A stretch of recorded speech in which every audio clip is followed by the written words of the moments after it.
마가복음 13장 14절에서 27절까지의 말씀입니다. 제가 읽어드리겠습니다. 멸망에 가증한 것이 서지 못할 곳에 선 것을 보거든 잃는 자는 깨달을진저 그때에 유대에 있는 자들은 산으로 도망할지어다. 지붕 위에 있는 자는 내려가지도 말고 집에 있는 무엇을 가지러 들어가지도 말며 밭에 있는 자는 겉옷을 가지러 뒤로 돌이키지 말지어다. 그날에는 아이 벤 자들과 젖 먹이는 자들에게 화가 있으리로다. 이 일이 겨울에 일어나지 않도록 기도하라. 이는 그 날들이 환난의 날이 되겠음이라. 하나님께서 창조하신 시초부터 지금까지 이런 환난이 없었고 후에도 없으리라. 만일 주께서 그 날들을 감하지 아니하셨더라면 모든 육체가 구원을 얻지 못할 것이거늘 자기가 택하신 자들을 위하여 그 날들을 감하셨느니라. 그때에 어떤 사람이 너희에게 말하되 보라 그리스도가 여기 있다 보라 저기 있다 하여도 믿지 말라. 거짓 그리스도들과 거짓 선지자들이 일어나서 이적과 기사를 행하여 할 수만 있으면 택하신 자들을 미혹하려 하리라. 너희는 삼가라. 내가 모든 일을 너희에게 미리 말하였노라. 그때의 그 환난 후 해가 어두워지며 달이 빛을 내지 아니하며 별들이 하늘에서 떨어지며 하늘에 있는 권능들이 흔들리리라. 그때의 인자가 구름을 타고 큰 권능과 영광으로 오는 것을 사람들이 보리라. 또 그때에 그가 천사들을 보내어 자기가 택하신 자들을 땅 끝으로부터 하늘 끝까지 사방에서 모으리라. 아멘. 어제에 이어서 예루살렘 성전의 파괴가 일어나게 될 시기와 징조에 대한 질문에 대하여 예수님의 답변이 이어지고 있습니다. 사람의 미혹을 받지 않도록 주의하고 공회에 넘겨지고 매질을 당하고 재판을 당하고 또 나의 이름으로 말미암아 세상 모든 사람에게 미움을 받을 것이니 조심하라고 그렇게 말씀을 하셨습니다. 그렇지만 이것은 재난의 시작, 곧 산통의 시작일 뿐입니다. 이어서 말씀하시는 것은 좀 더 구체적인 환난의 예고입니다. 멸망에 가증한 것이 서지 못할 곳에 선 것을 보거든 잃는 자는 깨달을진저라고 했습니다. 멸망에 가증한 것, 이것에 대해서는 마태복음은 이 부분을 기록할 때 선지자 다니엘이 말한 바라고 하면서 설명을 해주고 있습니다. 선지자 다니엘, 그 다니엘에 보면 이 멸망에 가증한 것에 대해서 나오는데 11장 31절을 보면 군대는 그의 편에 서서 성소 곧 견고한 곳을 더럽히며 매일 드리는 제사를 폐하며 멸망하게 하는 가증한 것을 세울 것이며 이렇게 나오고요. 또 12장 11절에도 이 멸망에 가증한 것에 대해서 나오고 있습니다. 다니엘 11장은 고대 세계 강대국 간에 일어날 전쟁에 대한 예언입니다. 여기서 이 멸망에 가증한 것을 세우고 또 매일 드리는 제사를 폐하였던 일이 이미 이 이스라엘 역사 속에서 일어났습니다. 그러니까 예수님 당시의 시대로 보면 이미 일어났던 일이 있었습니다. 유다가 바벨론에 의해서 패망하고 그 이후 페르시아가 패권을 장악하면서 그 지역이 페르시아의 지배에 있다가 또 헬라 제국의 알렉산더가 그 지역을 정복한 이후에 알렉산더가 죽은 이후에 그 지역은 셀류코스 왕조가 지역을 다스리고 있었는데 그러던 중에 주전 167년경에 이 셀류코스 왕조의 8대 왕이 되는 안티오쿠스 에피파네스가 이 예루살렘 성전에 제우스 신상을 세우고 또 유대인들이 그토록 혐오하고 싫어하는 그 부정한 짐승인 돼지의 피를 뿌리고 또 돼지를 예물로 바치고 또 유대인들이 할례를 행하지 못하도록 할례를 행하는 자들은 다 죽이고 하는 이러한 만행을 저지르면서 매일마다 이루어지고 있는 그 제사를 폐하였던 적이 있었습니다. 그래서 이 안티오쿠스 에피파네스는 적그리스도의 모형으로 그렇게 나타나고 있습니다. 예수님의 말씀을 보면 이제 이와 비슷한 일이 또 예루살렘에서 성전에서 또 일어나게 될 것에 대해서 말씀을 하시는 겁니다. 그때가 되면 유대에 있는 자들은 다 도망가라고 하십니다. 지붕 위에 있는 자는 내려가지도 말고 집에 있는 무엇을 가지러 들어가지도 말고 밭에 있는 자는 겉옷을 가지러 뒤로 돌이키지도 말고 또 그날에는 아이 벤 자들과 젖 먹이는 자들이 화가 있을 것이다. 너무 급박하게 탈출을 해야 되는데 아이를 데리고 도망가는 것은 쉽지 않으니 또 그런 자들에게 화가 있고 이 일이 겨울에 일어나지 않도록 기도하고 또 하나님께서 창조하신 때부터 이때까지 이런 환난이 없었고 이후에도 없을 것이라고 그렇게 말씀을 하십니다. 그리고 이때에 그리스도가 여기 있다 저기 있다 하며 또 여러 가지 일들을 일으키면서 사람들을 미혹한다고 하여도 믿지 말라고 경고를 하십니다. 자, 우리는 지금 입장에서 이 말씀을 보면 이제 예수님이 말씀하신 이러한 일이 주 70년에 로마가 그 예루살렘에 들어와서 그 예루살렘 성전을 불태우고 그 예루살렘을 정복하고 한 일을 통해서 또 이 말씀 그대로 이루어진 것을 또 우리는 역사를 통해서 알 수가 있습니다. 안티오코스 에피파넥스가 이 성전을 더럽힌 일이 있었고 그 후에 마카비 왕조가 일어나서 독립을 위해 싸우고 헬라 제국을 잠시 물리쳤었고 또 이제 그렇게 했던 것처럼 이 로마가 예루살렘을 정복하기 위해서 올 때에 그때 이 로마의 세력을 물리치기 위해서 로마와 싸우고자 하는 독립운동이 여기저기서 일어났고 이것은 곧 이스라엘의 메시아 운동으로 나타났습니다.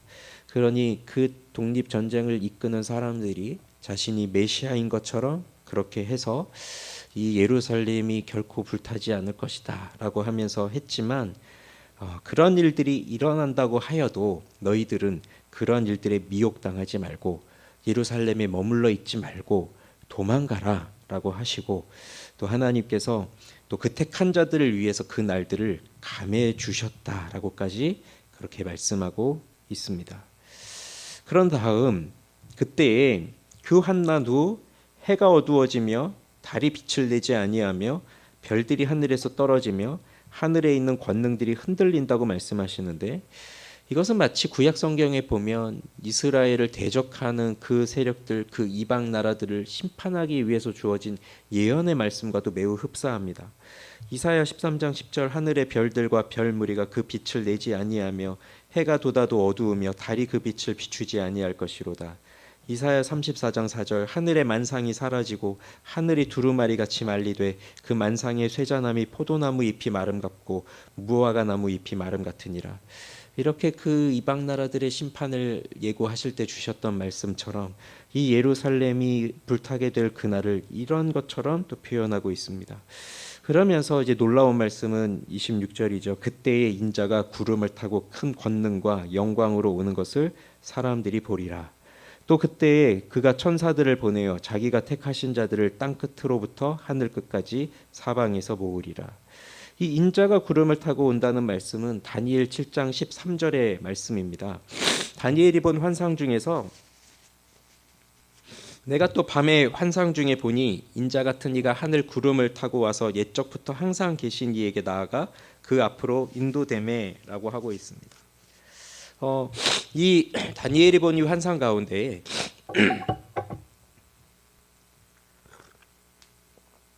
옛적 같은 이는 옛적부터 항상 계신 이는 이제 하나님이시고 이 인자 같은 이가 하늘 구름을 타고 와서 그에게 가서 이제 항상 옛적부터 계신 이가 그 인자 같은 이에게 모든 권세와 영광과 나라를 주고 모든 백성과 나라들과 다른 언어를 말하는 모든 자들이 그를 섬기게 하여 그의 권세는 소멸되지 않는 영원한 권세라는 것을 그에게 주셨다고 하는 그 말씀이 이 다니엘 7장에 기록이 되어 있는데 예수님께서 이제 이 시점에 이 말씀을 하시는 것은 이제 성전이 무너질 것에 대해 예언하십니다.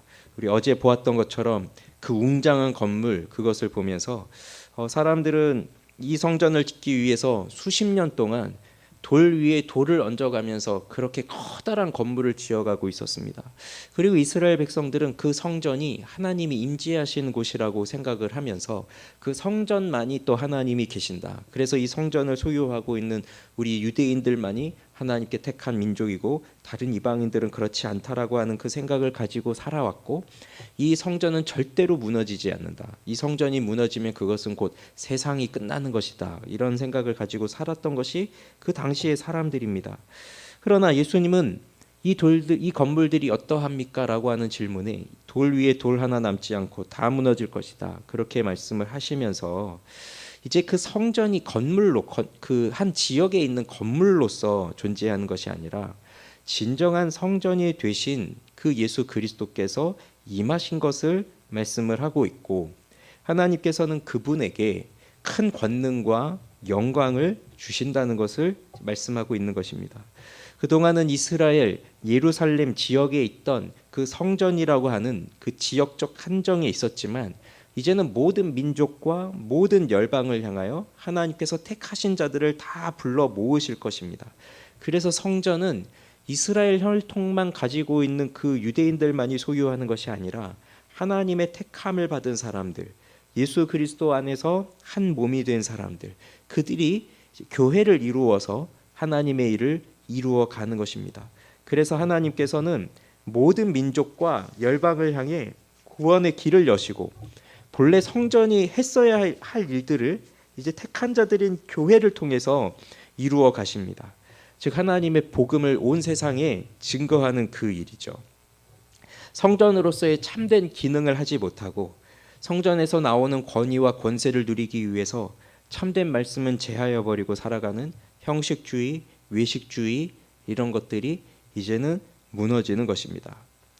이스라엘의 입장에서는 이미 지난 역사 속에서 바벨론에 의해서 성전이 무너지고 나라가 멸망하는 것을 경험했고, 다시 회개하는 마음으로 돌아와 다시 그 성전을 쌓고 다시 하나님 앞에 나아가는 것을 했지만, 또 이렇게 시간이 흐르면서 온전한 신앙으로 다시 돌아서지 못하고, 또 그 어느 때보다도 메시아를 기다리고 있었지만 정작 성경이 말하는 메시아는 어떤 메시아인지를 몰라서 결국 진짜 메시아가 왔을 때 그분을 알아보지 못하고 또 이렇게 심판을 당하고 또 무너지게 되는 겁니다. 그렇지만 하나님께서는 그의 택한 백성들에게 피할 길을 알려주십니다. 언제 이런 일이 일어나고 그 일이 일어나기 전에 어떠한 일들이, 어떠한 징조들이 나타나겠습니까? 그 질문에 오늘 예수님은 말씀하십니다. 내가 모든 일을 너희에게 미리 말하였다. 그러니 어리석게 이 세상 속에 남아서 이 세상 속에서 가짜 그리스도, 가짜 메시아의 선동에 미혹되어서 그대로 그 세상 속에 남아서 멸망을 기다리며 자기 객기로 그것을 이겨보겠다고 그렇게 싸우는 게 아니라 주님께서 말씀하신 대로 피하라는 겁니다. 우리가 피할 곳은 어디냐? 오로지 성도들의 원한을 풀어주시고 옛적부터 항상 계신 이에게 가시는 그 인자와 같으니 그분이 곧 우리 주 예수 그리스도이시니 그분께 피하여야 하는 것입니다. 성전이 무너짐으로써 겉으로 외식하는 그 신앙생활의 단적인 면을 보여주는 성전 신앙도 이제는 이렇게 사라지게 될 것입니다. 성전은 더 이상 없습니다. 그러니 진정한 신앙은 위선적인 신앙이 아닌 진정으로 그리스도를 믿는 믿음으로 이루어지는 것입니다.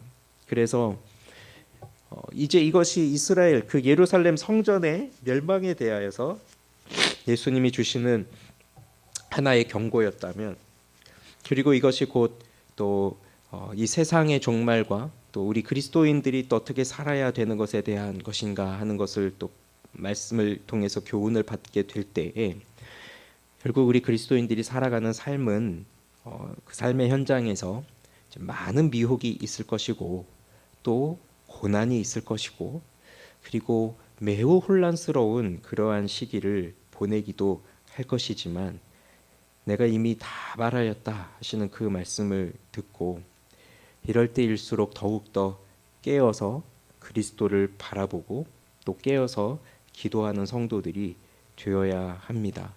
미혹되지 않도록 또 모든 권세와 영광을 이제 참되신 메시아이신 그 예수 그리스도에게 있으니 그 예수 그리스도를 바라보며 그분에게 피하여 사는 그러한 삶이 되어야 하는 것입니다. 이 세상을 살아갈 때 그렇게 미혹당하지 않고 늘 깨어서 예수 그리스도만을 바라보는 우리 모두가 되기를 주님의 이름으로 축원합니다.